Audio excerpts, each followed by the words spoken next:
India TV YouTube channel को subscribe करें और बेल आइकन दबाएं। बंगाल में हिंसा पर इस वक्त की एक और बड़ी खबर जो हमारे पास आ रही है, आपको बता दें। पश्चिम बंगाल के बैरकपुर में एक बीजेपी समर्थक की हत्या हो गई है। बीजेपी का आरोप है कि टीएमसी के गुंडों ने बम मारकर बीजेपी समर्थक जयप्रकाश यादव की जान ले ली। बीजेपी का यह भी आरोप है कि जयप्रकाश यादव बीजेपी के सपोर्टर थे, इसलिए उन पर कई झूठे केस भी दर्ज किए गए थे। बंगाल में लोकतंत्र की हत्या हो रही है।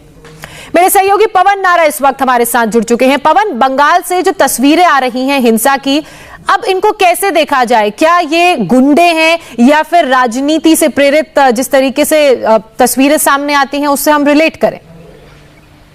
देखिए ज्योत्सना, सबसे पहले सवाल ये आता है कि किस तरह हत्या हो रही है। बमबाजी की लगातार घटना हो रही है तो सीधे तौर पर ये लॉ एंड ऑर्डर का मामला है।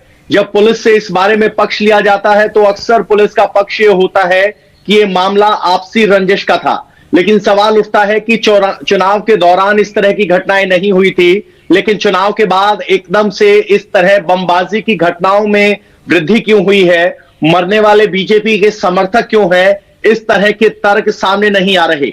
जिस परिवार की आप बात कह रहे थे वो बोलने में स्पष्ट पता चलता है कि हिंदी भाषी परिवार है और हिंदी भाषी बीजेपी को जमकर वोट किए थे, खुलकर वोट किए थे।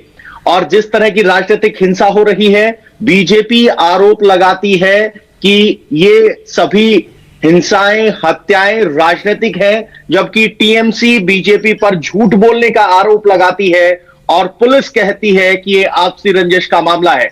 तो कुल मिलाकर जब तक ग्राउंड पर इस बात की इन्वेस्टिगेशन ना हो कि क्या इसके पीछे राजनीतिक मकसद है, तब तक स्पष्ट नहीं कहा जा सकता। लेकिन जिस सिलसिले से लेकिन ये कोई इत्तेफाक की बात तो नहीं ना कि प्रदेश में इतनी सारी जगहों पर लॉ एंड ऑर्डर की स्थिति जो है वो बिगड़ जाए। बहरहाल बहुत शुक्रिया पवन आपका तमाम जानकारी, तमाम अपडेट्स के लिए।